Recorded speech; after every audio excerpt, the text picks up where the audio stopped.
From a team full of highly trained soldiers to another playing in the middle of the ocean, these are 10 football teams you won't believe actually exist. And first, the club that leaves boxes of gifts at your door every Christmas. Founded in 1992 by a group of locals in a small town in Finland, this football club is officially called FC Santa Claus. It is based in Rovaniemi, the town widely considered to be Santa's actual hometown. They wear red and white kits with Santa stitched onto the badge and a motto that reads, "Don't stop believing." In fact, Santa himself was named the club's honorary coach. And just like him, they play football on frozen pitches where winter temperatures drop below -30. For years, they were a novelty, a tourist photo opportunity in the Finnish lower leagues. But somewhere along the way, the joke started getting serious. And by 2010, they almost got promoted to the second tier of Finnish football. Unfortunately, that's when the wheels came off. They went bankrupt in 2012, tried to restart, got forced down to the 6th tier, and went bankrupt again in 2019. But against all odds, they still exist. In 2021, the club was relaunched by its youth academy, and today, they're climbing back through the lower divisions.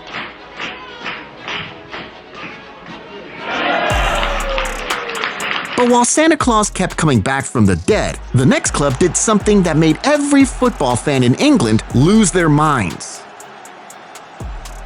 Forest Green Rovers, a tiny club from a village in Gloucestershire, became the most hated team in English football for some very woke reasons. When Dale Vince took over in 2010, he made the entire club vegan. What? No burgers, no pies, no hot dogs, all replaced with plant-based pies and quinoa salads. Visiting fans chanted about vegetables. Rival supporters nicknamed them the Dirty Vegans. And Vince responded that if you really wanted meat, you could bring your own ham sandwich. But he didn't stop at food, because next came solar panels, a solar-powered lawnmower, kits made from recycled coffee grounds, and cooking oil recycled into fuel. These guys became so woke that FIFA called them the greenest club in the world, and the UN certified them as the first carbon-neutral football club on Earth. But that wasn't all. With the winds in their sail, they climbed all the way to League One, outperforming clubs with twice the budget. Unfortunately, they've since been relegated back down, and rival fans will tell you that's what happens when you put quinoa in the dressing room. But still, this is just 2 of the 10 weirdest clubs we've got lined up. Still to come, a team that plays football in the middle of the ocean, and a pup team from Gibraltar that somehow qualified for European football. Before we get to those, however, we have to see a team of real-life war-fighting soldiers. Imagine you're a 25-year-old Korean footballer at the peak of your career. Scouts from Europe are watching. Your agent is fielding calls. But one morning, the letter arrives, and it's all over. South Korea and North Korea are technically still at war, and every physically able male has to complete between 18 and 22 months of mandatory military service. As a result, every season, Gimcheon Sangmu, the football side of the Korean Armed Forces, selects just 15 players from the entire pool of K-League footballers about to enroll. Make the cut and you spend your service playing top-flight football. Miss it and you spend 2 years battling mosquitoes while you patrol the border. However, the 15 selected players also go through boot camp, get military buzz cuts, wear army fatigues between sessions, and salute the flag every time they score. Even Song Heung-min, the greatest player the country has ever produced, only received an exemption after he led his country to the gold medal at the Asian Games in 2018. But while Korea's military men train in fatigues, the next team plays its football while floating on water. This is Panyee, a tiny fishing village in southern Thailand built entirely on stilts above the sea. It comprises around 1,700 villagers, a mosque, a school, and absolutely no spare land for football. But with the football fever catching a group of kids in the village, they knew something had to be done about it. These kids nailed together old fishing rafts, scraps of wood, rusty nails, and floated their pitch out into the bay. They called the team Panyee FC, and if the ball went out of play, it landed in the sea, and someone had to swim after it. But that's exactly what made them good. The wobbly pitch gave them incredible balance.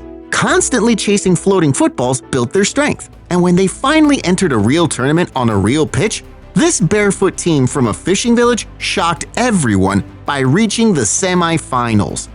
Since then, the pitch has been upgraded to a modernized, stable, floating pontoon pitch, but the original wooden pitch is still there as a tourist attraction. But while Panyee FC had no pitch, the next club was created by a group of drunks in a pub.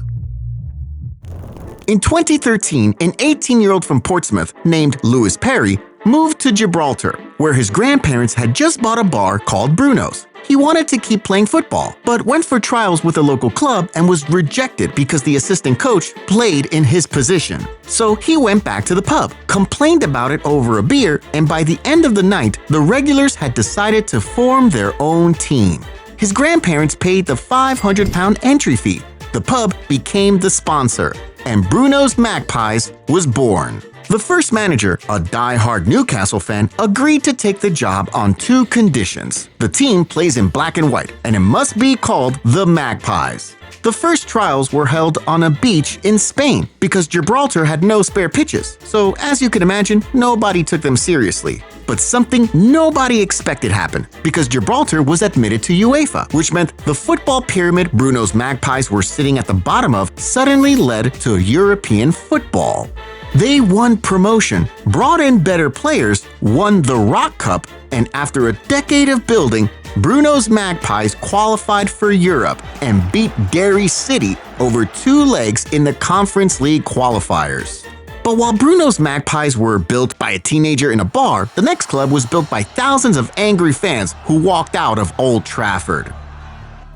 Back in 2005, Manchester United were so furious at the Glazer takeover that they decided to build an entirely new football club that would be owned by the supporters, funded by the supporters, and run by the supporters. They called the team FC United of Manchester, and as expected, it wasn't easy. The first head coach still ran a fruit and veg delivery business and had to get changed into a suit in the back of his van before press conferences.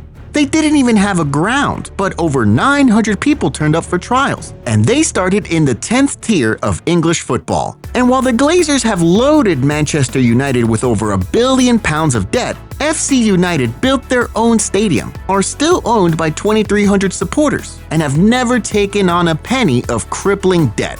They may never play in the Premier League, but every weekend the people who walked out of Old Trafford walk into a ground they built themselves and know exactly where every pound goes.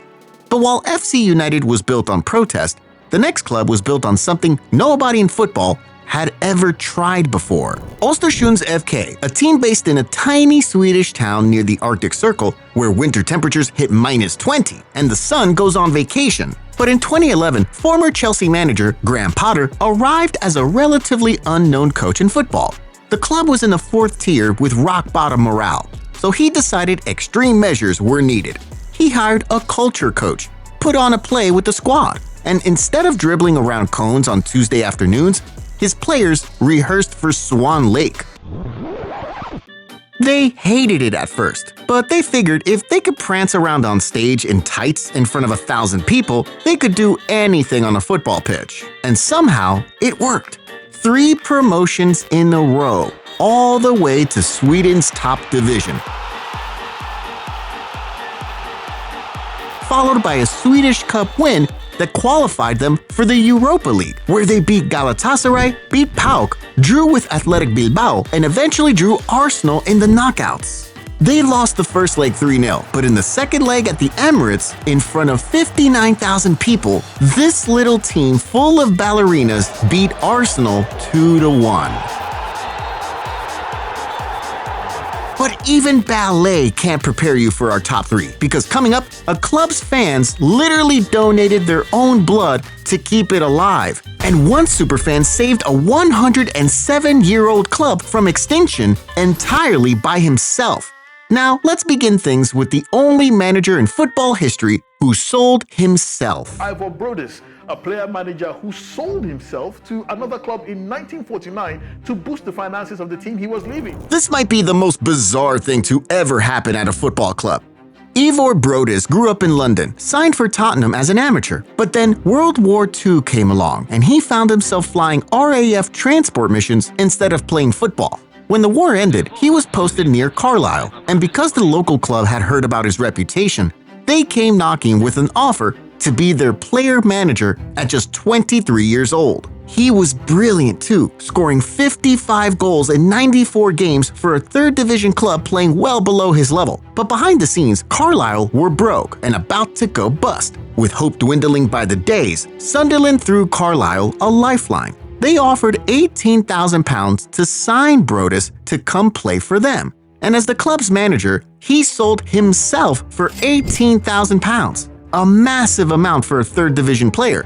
Every penny went straight into Carlisle's coffers and kept the club alive. The man who replaced him as manager? A young Scotsman named Bill Shankly, who went on to become one of the greatest managers in football history. And Brodus went on to play for Manchester City and Newcastle, earned 14 England caps, and at the 1954 World Cup became the first England player to score twice in a single match. He saved his club, launched a legend's career, and made World Cup history, all because a wartime posting sent him to a remote town in the north of England. But while Brodus saved Carlisle from the boardroom, the next club was saved by one man sitting alone in an empty stadium. In 2012, Brazilian club Santa Cruz do Sul traveled to Porto Alegre for an away match against Grêmio. There were 5,000 fans inside the ground, but in the away section, there was just one man. His name was Thiago Resch, a 25-year-old journalist who'd grown up 5 blocks from the club's tiny stadium and had been watching them since he was a boy. When Santa Cruz took a surprise lead, Resch celebrated alone, but then Grêmio scored 4 times, and by full time, the image of one man alone in an empty stand had gone viral across Brazil. A year later, Santa Cruz offered him a job, and at 27, he was elected club president. But he burned out, used his own money to keep the club afloat, and eventually quit. But when the club was about to fold entirely, they asked him to come back, and this time, he turned everything around. He paid off the debts, restructured the club, and in 2020, Santa Cruz won their first major trophy and qualified for the Copa do Brasil for the first time in their 107-year history. All built on the back of one man who turned up when nobody else did. But if one fan saving a club sounds unbelievable, the next group of fans did something far more extreme. Union Berlin comes from the eastern side of the city, and like most clubs from the former East Germany, the fall of the Berlin Wall destroyed them financially. Their stadium, the Alte Forsterei, had been their home since 1920, but by the 1990s, it had fallen into such disrepair that the club was about to lose its license to play there. So in 2008, the fans did something no fanbase in football history has ever done. Over 2,300 supporters showed up as volunteers and rebuilt the stadium themselves. They cleared rubble, dug foundations, fixed terraces, painted rails, and laid concrete. They put in a combined 140,000 hours of unpaid labor, and their names are now etched onto an iron column behind the south stand. But the stadium rebuild wasn't even the most remarkable thing they did, because back in 2004, the club had been days away from losing its license since it couldn't pay its bills. So Union fans launched a campaign called Bleed for Union. And because in Germany you get paid for donating blood, fans went to clinics in their thousands, donated their blood, and signed the cash payments directly over to the club. For decades, they lived in the shadow of their wealthier neighbors, Hertha Berlin. But in 2019, the club the fans had built and bled for finally reached the Bundesliga for the first time. And by 2023, they finished 4th and qualified for the Champions League. A club rebuilt brick by brick, hour by hour, pint of blood by pint of blood, walking out for a Champions League night in front of fans who had literally built the place they were standing in. Football just doesn't get any better than that. But while these clubs were built by fans, dreamers, and soldiers, some of the biggest moments in football happen when YouTubers and footballers collide. I'm talking about speed tackling a Ballon d'Or winner, a YouTuber making a yellow card explode in front of 90,000 people, and one kid who's touched more Ballon d'Ors than Neymar, Mbappe, and Vinicius combined. Click on the next video to see 25 times YouTubers clashed with footballers. If this subscriber can beat Ronaldo in a 1v1, I'm going to give him $1 million.